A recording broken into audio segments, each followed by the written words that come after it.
Bismillahirrahmanirrahim. Assalamualaikum warahmatullahi taala wabarakatuh. Selamat sejahtera buat semua. Selamat pagi, siang, malam. Terpulanglah bila kalian tengok video ini. Jadi pada hari ini saya akan memulakanlah kita punya kelas CTU 152. Kita akan mulakan dengan topik pengenalan etika dan peradaban. Bagi sesiapa yang mungkin terlupa siapa saya kan, atau termiss kelas hari itu pengenalan, nama saya Muhammad Arif bin Muhammad Daud. Saya kalau ada sebarang masalah boleh dihubungilah.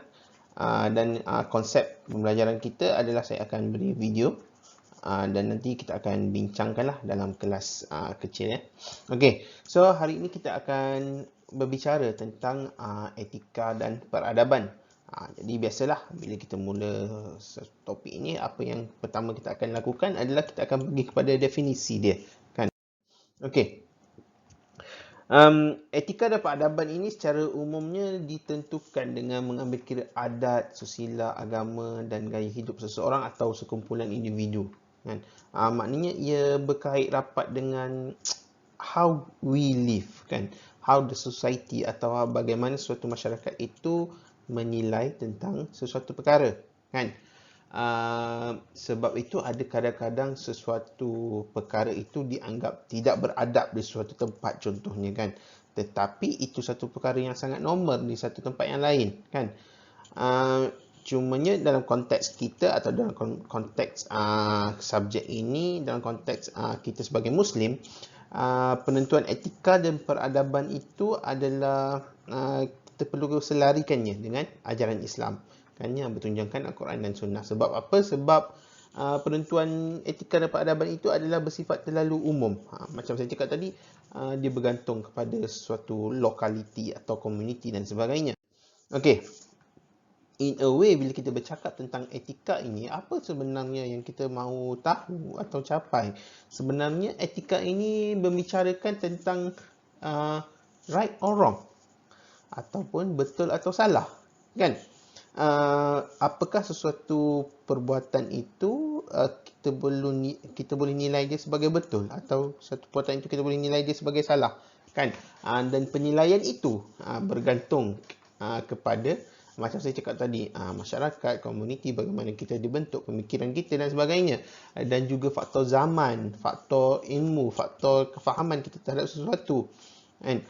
Cumanya dalam konteks kita pada dalam subjek ini, kita nak cuba masukkan tentang bagaimana etika itu boleh dibentuk melalui faktor agama juga kan.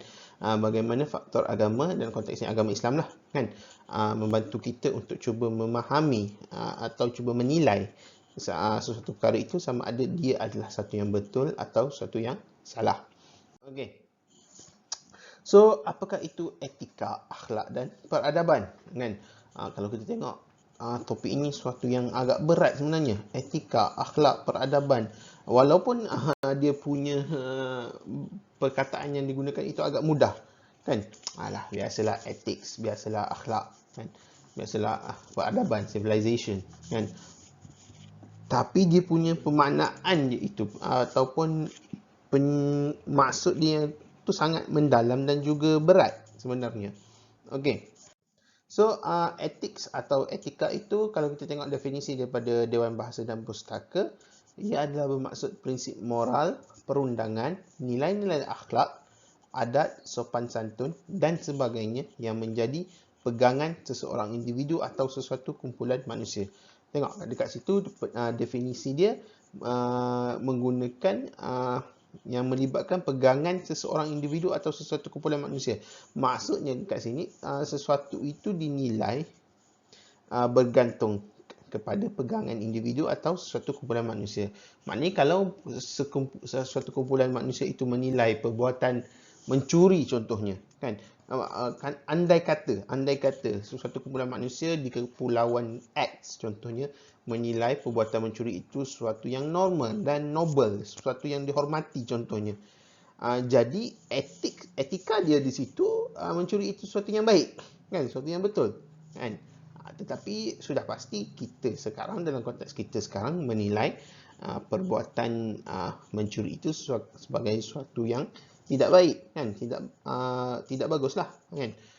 Contoh lain, sebab tu kita penting juga kita tengok konteks zaman, konteks geografi dan sebagainya. Penting untuk kita belajar faham konteks sejarah juga, kan. Sebagai contoh, kan, contoh lain yang mungkin lebih dekat, perhambaan, kan. Perhambaan sekitar 200 atau 100 tahun lalu dia adalah sesuatu yang masih normal, kan. Bagaimana dalam konteks kita akan ambil konteks Amerika lah, bagaimana hamba abdi dibawa daripada Afrika ke negara Amerika untuk menjadi hamba, kan.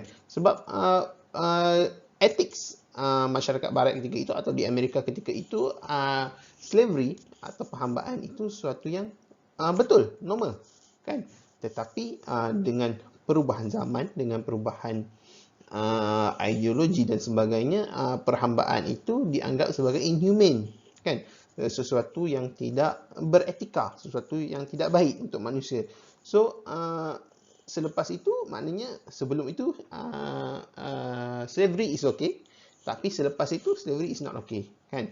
Sebab dia bergantung kepada pegangan individu atau suatu kumpulan manusia. Okey, so etika itu melibatkan tindakan menyelidik, memikirkan dan mempertimbangkan mengenai baik dan buruk suatu perkara.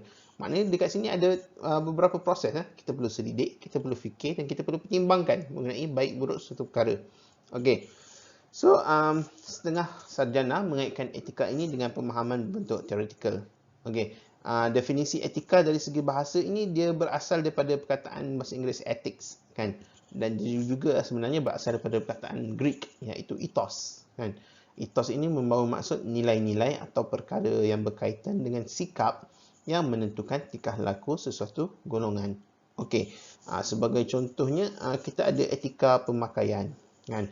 Kalau etika pemakaian pergi bekerja contohnya, etika pemakaian pergi belajar contohnya. Okey, kita ambil contoh etika pemakaian belajar, kan. Kalau kita dalam konteks Malaysia, bila kita nak pergi kelas contohnya, kita perlu berpakaian kemas, kan. Kalau perempuan sama ada dia menutup aurat atau pemakaian itu perlu labuh melebihi lutut contohnya. Lelaki pun tak boleh pakai seluar pendek kurang daripada lutut contohnya. Sebab dalam konteks Malaysia, kita menganggap itu sebagai sesuatu yang etika. Kita ada etika pemakaian di situ, kan, dalam konteks Malaysia, kan. Tetapi pengalaman saya dulu, kalau contohnya waktu sama contohnya, kan, waktu sama even lecturer pun datang pakai seluar pendek, pakai singlet, pakai slipper Jepun, kan. Sebab etika orang di sana, etika pemakaian orang di sana, itu adalah sesuatu yang normal, sesuatu yang bukan satu masalah, bukan satu isu. Maknanya untuk kumpulan manusia di sana itu adalah sesuatu yang okey, tetapi tidak di Malaysia lah. Okey, so harap faham tentang konteks geografi itu juga memainkan peranan, kan. Okey, kita bukan berbicara soal agama pun kat sini, kan. Sebab kalau ikut konteksnya, asalkan kita pakai tutup aurat, okey lah nak pergi kelas, kan. Pakai seluar jeans, pakai singlet, tutup aurat, kan. Atau t-shirt tutup aurat, pakai slipper Jepun, kan. Tetapi dalam konteks etika pemakaian di Malaysia itu adalah satu yang tidak betul, contohnya. Okey. So, maksud peradaban pula, DBP mentafsirkan adab sebagai budi pekerti yang halus. Nampak dia punya definisi dia, sesuatu yang agak kontekstual di situ, kan. Adab itu sebagai budi pekerti yang halus, kan. Dan adab itu dia adalah kalimah yang dimelayukan daripada kalimah Arab, okey, yang merujuk kepada kesenian, kehalusan dan kesantunan. Bahasa dia pun sesuatu yang halus, kan, santun, kan. Okey, tapi kalau kita tengok tentang konteks peradaban, kan, terminologi peradaban itu atau civilization, kan, ia merujuk pada sistem dan tahap perkembangan sosial sesuatu bangsa. Okey, merujuk pada kemajuan sosial dan kebudayaan sesuatu bangsa. Terminologi peradaban atau kita sebut civilization atau kadang-kadang juga disebut sebagai tamadun dibicarakan oleh sarjana dari pelbagai disiplin mengikut pandangan masing-masing. Ada yang tengok daripada sudut sosiologi, ada yang tengok daripada sudut kesihatan, sudut perumahan dan sebagainya. Okay. Kita tengok pula kepada konteks akhlak. Okay.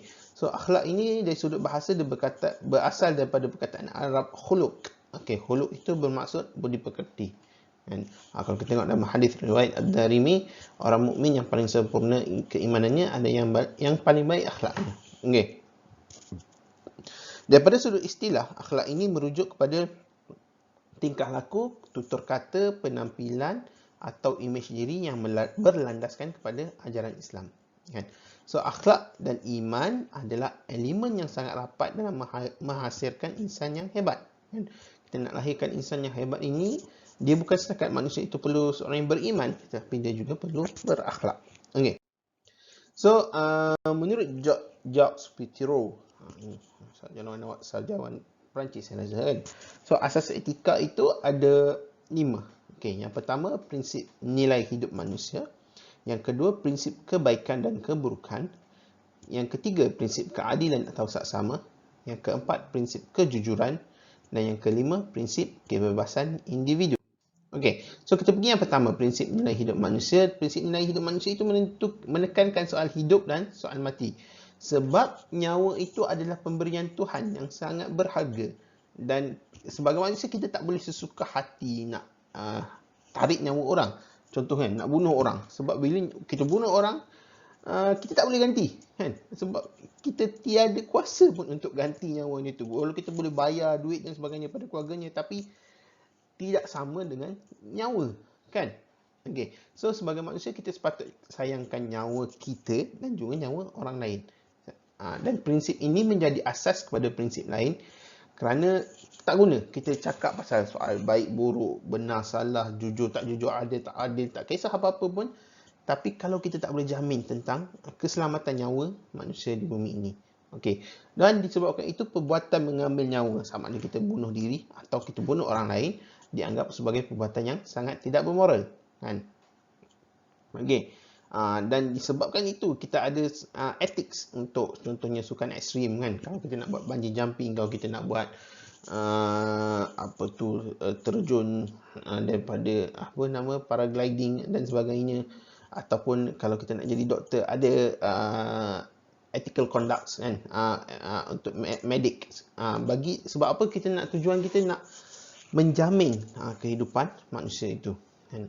Kalau kita tengok dalam surah ayat Al-Quran, wala taqtulu anfusakum innallaha kana bikum rahimah, dan janganlah kamu membunuh dirimu, sesungguhnya Allah adalah Maha Penyayang kepadamu. Maknanya diri kita pun kita tak boleh bunuh, janganlah kita apatah lagi orang lain kan. So penting dekat situ. Okey. So prinsip yang kedua adalah prinsip kebaikan dan kebenaran. Okey. So, sistem moral mesti menyatakan dengan jelas mengenai prinsip kebaikan dan keburukan. Kerana semua sistem moral ini didasarkan kepada penegasan untuk kita berbuat baik dan betul dan mengelak dari melakukan suatu perkara yang buruk dan salah. Maknanya dekat sini konteks moral apa? Kita nak buat benda yang baik, kita nak tinggalkan benda yang buruk. Okey. So, prinsip ini berkehendaki manusia berusaha, kita kena suburkan kebaikan, sebarkan kebaikan, kita atasi keburukan, dan kita sentiasa berbuat baik. Kan? Selain itu, kita perlu elakkan mencetuskan kemudaratan dan keburukan. Dan yang ketiga, menghalang kemudaratan dan keburukan itu. Okey. Kalau kita sebagai khidmat pelanggan contohnya, kita cuba menyelesaikan masalah orang, kita jangan cuba menambah pula masalah orang. Kan? Okey. Dalam hadis riwayat Muslim, sesungguhnya Allah telah menetapkan ihsan atas setiap benda. Maka apabila kamu membunuh, bunuhlah dengan baik, dan apabila kamu menyembelih, sembelihlah dengan baik. Tajamkanlah alat sembelihan dan tenangkanlah haiwan sembelihan. Maknanya kita nak sembelihan haiwan yang kita nak makan itu pun kita perlu ada etiknya kan, ada etikanya. Kita perlu nak sembelih tu perlu tajamkan pisau, kita perlu tenangkan dia supaya dia nak pergi tu pergi dengan tenanglah kan, walaupun terhadap haiwan kan. Okey. Yang ketiga adalah prinsip keadilan dan saksama. Okey. So, prinsip ini menekankan bahawa kita mesti melayan manusia lain dengan adil dan saksama, khususnya dalam soal agihan kebaikan dan keburukan. Okey, dalam surah An-Nisa ayat 58, sesungguhnya Allah menyuruh kamu supaya menyerahkan segala jenis amanah kepada ahlinya yang berhak menerimanya, dan apabila kamu menjalankan hukum di antara manusia, hendaklah kamu menghukum dengan adil. Okey. So di sini berkait rapatlah dengan kehakiman ataupun kita sebagai pengadil. Nanti ada yang main bola, yang jadi pengadil bola jaring dan sebagainya kan. Dalam konteks yang simple lah. So kita perlu berlaku adil lah, walaupun yang main itu kawan kita kan. Tapi kalau dia buat salah, kita perlu hukum dia kan. Walaupun dia kawan kita. So ada ethics dekat situ. Kita perlu bertanggungjawab lah. Okay. Dan yang keempat adalah prinsip kejujuran. Okey, so kalau kita tengok asas hubungan sama manusia ini di atas dasar mempercayai antara satu sama lain kan. Macam mana nak percaya? Kita perlu jujur, kita perlu ikhlas, kita perlu tulus. Okey, so dalam hadis riwayat Abu Daud, celakalah bagi orang yang berdusta untuk berbicara untuk membuat satu kaum ketawa. Celaka baginya, celaka baginya, celaka baginya. Maknanya ada orang kadang-kadang dia nak buat lawak, bila nak buat lawak tu dia menipu kan. Menipu, dia bukan setakat menipu, dia macam membuat fitnah lah ke atas orang lain semata-mata untuk membuat lawak kan. Okey. Namun kejujuran ini agak sukar untuk diamalkan. Sebab apa? Kita mempunyai manusia fitrah, mungkin dah jadi satu fitrah kepada kita kan, untuk kita nak berpura-pura buat baik kan, kita nak nampak baik kan, daripada segi kata-kata maupun tindak tanduk, tapi sebenarnya in reality tidaklah sebegitu kan. Okey, yang kelima, prinsip kebebasan individu. Okey, so dalam prinsip ini setiap individu mempunyai keinginan, kebolehan, keperluan dan kemampuan yang berbeza-beza kan. Dan masing-masing boleh memilih lah cara untuk mencapai tujuan tersebut asalkan tak ganggu kehidupan orang lain. Okey, kebebasan yang diberikan bertujuan untuk disesuaikan dengan keperluan dan kehendak masing-masing. Tetapi kebebasan itu bukanlah kebebasan yang mutlak kan. Maknanya kita tak boleh cakap aku sebagai manusia aku bebas melakukan apa saja. Tak. Tapi kita masih terikat dengan peraturan kita sebagai Muslim, apa yang dilarang oleh Allah SWT. Kalau kita sebagai rakyat di suatu negara, kita perlu ikut undang-undang yang ditetapkan oleh suatu negara. Dalam surah Al-Ahzab ayat 36, dan tiada pilihan bagi lelaki-lelaki yang mukmin dan perempuan yang mukmin apabila Allah dan Rasul telah menetapkan suatu ketetapan, akan ada pilihan yang lain bagi mereka tentang urusan mereka. Dan barang siapa yang mendahului Allah dan Rasulnya, maka sungguh dia telah sesat dengan kesesatan yang nyata. Okey. So, seterusnya kita pergi kepada asas akhlak kan. So, menurut Imam Al-Ghazali terdapat 4 asas utama akhlak yang mulia. Okey, so yang pertama kebijaksanaan. Kebijaksanaan ini yang dapat membezakan yang benar dan salah kan. Dan ini yang kita cuba apply lah dalam kita punya assignment contohnya kan. Kita cuba mencari, membezakan mana satu maklumat yang benar dan salah. Okey, yang kedua keberanian menahan atau mengarahkan kemarahan dengan menggunakan akal. Dan tahan marah itu pun satu asas akhlak jugalah kan. Yang ketiga kebersihan jiwa bagi menahan keinginan syahwat dengan mendidiknya untuk tunduk kepada akal dan syarak. Okey, dan yang keempat keadilan. Okey. Ini keadilan, itu kekuatan jiwa yang boleh mengatasi sifat marah dan keinginan syahwat lalu membimbingnya ke arah kebijaksanaan. Ini agak philosophical sikit, agak tasawuf sikit di sini. Okey. So pembahagian akhlak itu biasalah kita bahagikan akhlak itu kepada sifat mahmudah dan sifat mazmumah. Maknanya kita nilai sesuatu itu sama ada ia adalah baik atau dia adalah buruk. Okey. Seterusnya kita pergi kepada konsep peradaban. Okey. So konsep peradaban itu ada beberapa definisi lah kan, atau beberapa istilah yang digunakan. Yang pertama hadarah kan. Dulu kita pernah dengar istilah Islam hadari kan. Dia asal pada hadaratul Islamiyah kan. Hadarah itu merujuk kepada perbuatan duduk di bandar dan perilaku kehidupan yang tinggi kan.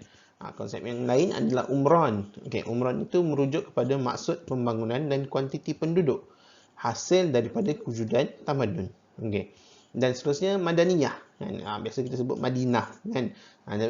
Dalam konteks ini madaniyah bermaksud kota atau bandar yang merupakan asas dan tempat perkembangan suatu tamadun. Okey, dan tamadun itu apa? Tamadun itu kalau kita tengok dia berasal daripada perkataan ad-din, iaitu agama. Ini antara yang dikupas oleh Al-Attas, Said Qutb, Malik bin Nabi, Abu Bakar Hamzah. Dan seterusnya civilization, atau biasa kita gunakan inilah translation kepada peradaban adalah civilization kan. Dia berasal daripada kata city atau civitas yang merujuk kepada bandar kan. Istilah ini digunakan oleh penulis barat pada abad ke-19. Okey. Kalau kita tengok konsep peradaban Islam ini, kita ada beberapa tokoh lah yang menerangkan tentang konsep peradaban Islam. Yang pertama contohnya Syahid Said Qutb Dan Syekh Said Qutb mengatakan tamadun Islam ialah segala bentuk kemajuan yang dihasilkan oleh masyarakat seperti sistem sosial pemerintahan, politik, ekonomi, kebudayaan yang berteraskan syariat Allah serta bercirikan nilai-nilai moral Islam. Okey. Yang seterusnya, Malik bin Nabi. Malik bin Nabi mengatakan tamadun adalah hasil efisien 3 komponen, iaitu manusia, tanah dan masa. Kan? Dan ini bergantung kepada sesuatu kekuatan, iaitu agama. Okey. Yang ketiga, Abu Bakar Hamzah. Abu Bakar Hamzah mengatakan tamadun itu sebagai sesuatu yang lahir dan berkembang bersama kehidupan manusia berlandaskan agama. Okey. So, terdapat 2 asas penting tamadun, iaitu aspek akhlak dan pemikiran. Dan yang kedua, aspek fizikal atau jasmani dan kebenaan. Okey. Kedudukan etika dan akhlak dalam peradaban, kalau kita tengok persoalan mengenai akhlak dan pembentukan peribadi adalah satu tajuk yang dibincangkan oleh manusia sejak zaman berzaman, kan. Kalau tengok Ibn Khaldun contohnya, turun naiknya sebuah negara dan tamadun banyak bergantung kepada sejauh mana umat itu berpegang kepada nilai akhlak dan etika yang tinggi. Penyair Arab yang agak terkenal Ahmad Syauqi berkata, sesungguhnya sebuah masyarakat itu akan ada selagi ada akhlaknya. Sekiranya akhlaknya tiada, masyarakat akan lenyap. Maknanya pentingnya peranan akhlak dalam pembentukan masyarakat dan tamadun. Okey. So, keruntuhan akhlak yang berlaku ini disebabkan oleh masyarakat kurang daya tahan dalam melawan pengaruh asing. Okey. Dalam konteks kita di timur ini atau di Malaysia ini, kita menganggap apa yang datang dari barat itu adalah satu trend atau kemodenan yang harus diikuti. Tidak dinafikan ada perkara yang baik, kan, yang kita perlu ikuti. Tetapi kita perlu nilai lah. Sebab itu tadi kita berbicara tentang Imam Al-Ghazali tadi bercakap tentang menilai ilmu itu, proses penilaian untuk menentukan sesuatu yang baik dan buruk. Okey. So, yang terakhir kita tengok tentang teori Ibnu Miskawayh dalam mengatasi keruntuhan akhlak. Okey. Yang pertama, kita perlu ada penghargaan agama yang mantap. Lepas tu kita perlu berusaha, individu kita perlu berusaha. Yang ketiga, kita perlu mengetahui hakikat jiwa manusia. Maknanya jiwa manusia itu bagaimana, kan? Yang keempat, perlu menjalani hidup bermasyarakat. Maknanya kita tak sesuai, tidak boleh hidup seorang, kan? Sebab kita ini memang nature untuk kita hidup bermasyarakat. Yang kelima, kita bersahabat dengan orang yang baik, tetapi janganlah pula tinggalkan kawan orang yang jahat, kan? Sebab kita kalau boleh berkawan dengan semua orang, kan? Cumanya sebab dia pun orang yang jahat tu pun kita perlu juga nak bantu dia kadang-kadang, dan ada satu ketika kita pun perlu bantuan daripada dia, kan. Dan yang terakhir adalah mengambil berat terhadap rawatan rohani. Maknanya penyucian jiwa itu penting, kan. Ada peranannya di sini. Okey. Jadi setakat itu saja untuk minggu ini kita berbincang tentang etika dan peradaban dalam satu konteks. Kalau kita tengok perbincangan hari ini pun agak mencapah dan agak besar. Mungkin ini sebagai satu pengenalan lah untuk kita pergi lebih mendalam mengenai topik ini. InsyaAllah kita akan sambung dalam minggu seterusnya. Assalamualaikum warahmatullahi wabarakatuh.